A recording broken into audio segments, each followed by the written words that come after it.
Alright, hi everyone, and welcome to my art table. Today I'm going to teach you how a really cool technique that where you can use some gesso and some cheap craft paint and color Adirondack color washes by Ranger to create a really cool ghosting effect. Now I did not come up with the term ghosting. That was um, Leslie, a wonderful artist over at Comfortable Shoes Studio. You can check out her website at comfortableshoestudio.com or check her out over here on YouTube, which is Comfortable Shoes Stud, because the IO would not fit. So she's a wonderful artist. She does ghosting with Sharpies, which is a really cool technique. So go check that out. It is very fun to do as well. Originally, I also saw this technique done by the wonderful Julie Faye Van Balzer, who I absolutely love as well, over on one of the Prima shows. And it was really inspiring, and I thought, hey, wouldn't it look cool if you used black? So that's what we're gonna do. I started out with black craft paint. Now we're talking the cheapest of cheap craft paints. Um, it's called Crafters Acrylic by Deco Art. Like, we can get it here at the dollar store for 50 cents. You can absolutely use black gesso or an artist grade or student grade of black paint, but I wanted to show you that you can do this technique with the cheapest of cheap and still get some amazing results. So I've haphazardly painted it on here with a credit card, and then just touched up the edges with the brush. You could be as meticulous as you want to make it perfect. I'm not so much, as I like my journals grungy. So let's get started. It's dry. I heat set it with my heat gun prior to this. This is a Crafter's Workshop stencil. It's the circle one. I absolutely love this design in particular. They also have squares. You guys know how much I love Crafter's Workshop stencils. They're way more durable than some of the other stencils on the market, and they got really cool designs. You can get 6x6 and 12x12, and very reasonably priced. So I'm going to take two of my color washes. One is cranberry, one is pesto. These are the older bottles, which happen to look like this. I know that Ranger's releasing new colors and smaller bottles, and I will miss these bigger bottles, but at the same time, once I get my hands on some of the newer colors, I'll probably forget all about them. So I got cranberry and pesto, and I'm going to take my stencil.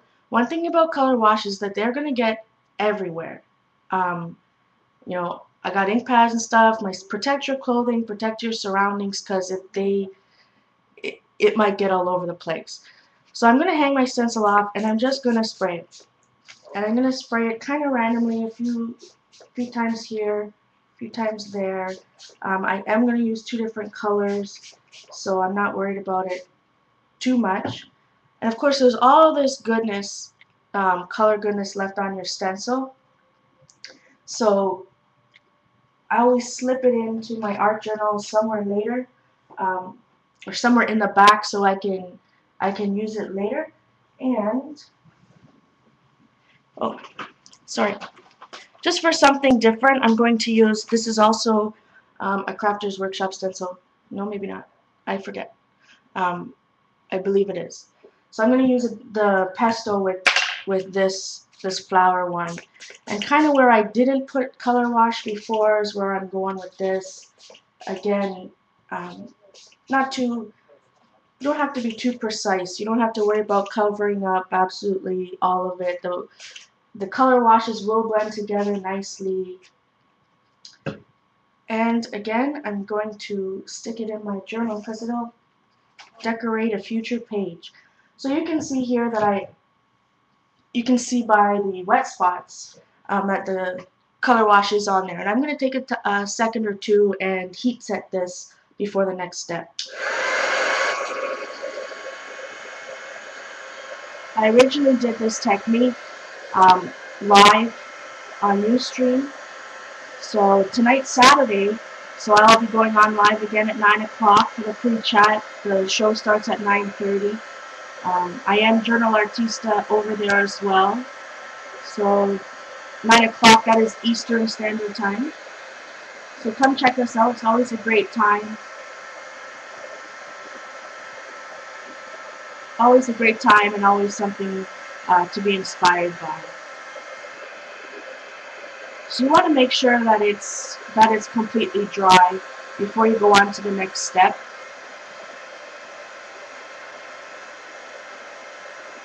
And some of the places that may have some heavier spots may take longer um, than the others.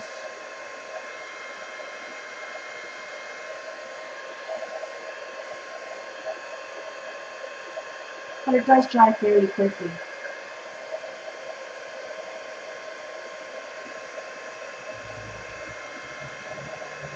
Now this technique will not work with glimmer mist, um, as it is an ink. You need a dye-based type spray.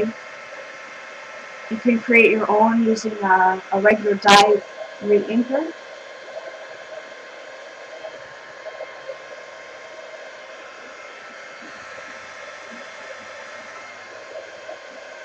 Alright, we're looking pretty good.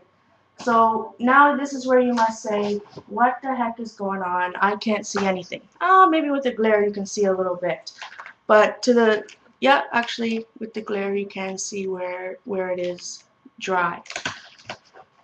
So I'm going to take a couple of stencils now. I'm going to start out with, this is actually just a scrap piece of paper that I have used my Spellbinders Nestability Circle die for a different project. And I'm going to use the scrap as a stencil. I'm using golden gesso for this. I really love golden gesso. You know, I do have the other stuff. I always talk about it. There goes the heat gun, which is turned on. That's bad news. Sorry about that. The other stuff is very rough. It's good if you want to do it on your first layer, but when I'm doing it in the middle of a page, you know, in between layers, I always go for the golden because it has a much smoother finish. What I'm going to do is take my spouncer. You can get these at Walmart or Michael's. I didn't make up the name. They're made by Plaid. They are the coolest thing, and it's just so fun to say spouncer. Anyways, I'm going to lay my stencil down. I'm going to dip my spouncer into my gesso, and I'm going to take quite a bit, and then I can just dab it off. I have a little palette here, an old Making Memories one, that I can dab it off. And then I'm going to hold my stencil down. I'm going to start in the middle, and you can use absolutely any stencil for this. Like I said, I made this one with my Spellbinders Nestabilities die. So think of some of the die cut shapes that you have to create your own stencil. So I'm just going to repeat the process a few times around my page.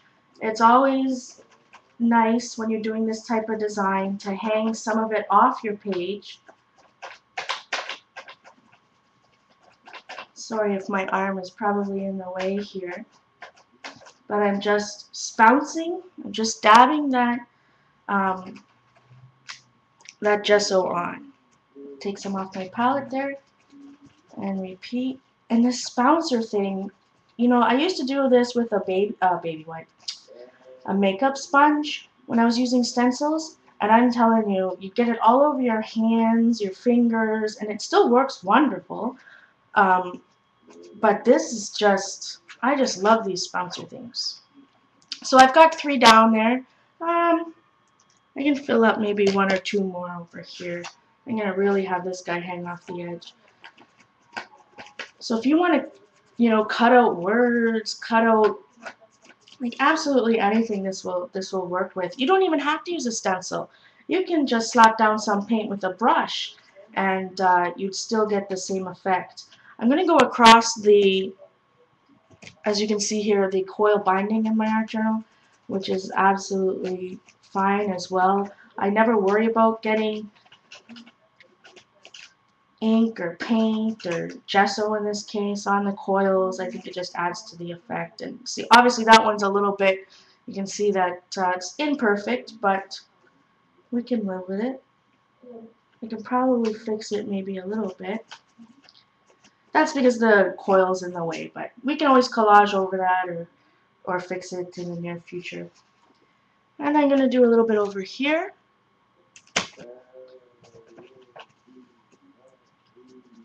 I'm kind of putting the gesso on pretty thickly. You can do a light coat if you want, or a thicker coat. It's all maybe all depending on what kind of texture you want your page. Oh, that's why it's imperfect. See, I got some, excuse my reach. That was bad. Sorry. I'm doing this off my webcam live. So I had some gesso in the back of that. So luckily I have an extra one here that I can use. I do all of my videos kind of one take. So when what you see is what you get over here. Anyway, so how I got nice little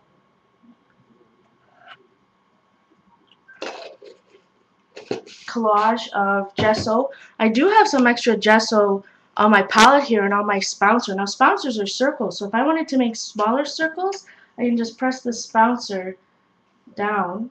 And when I started using this, I didn't have any water, nothing on it, just gesso. You don't want to mix any water in with your gesso or craft paint. So there we go. And now the thing that's happening here is that the gesso, the Adirondack color wash, is coming up through the gesso, and you can kind of already see it. You can see that it just bleeds right through. And the more that it dries, the more that it'll come up.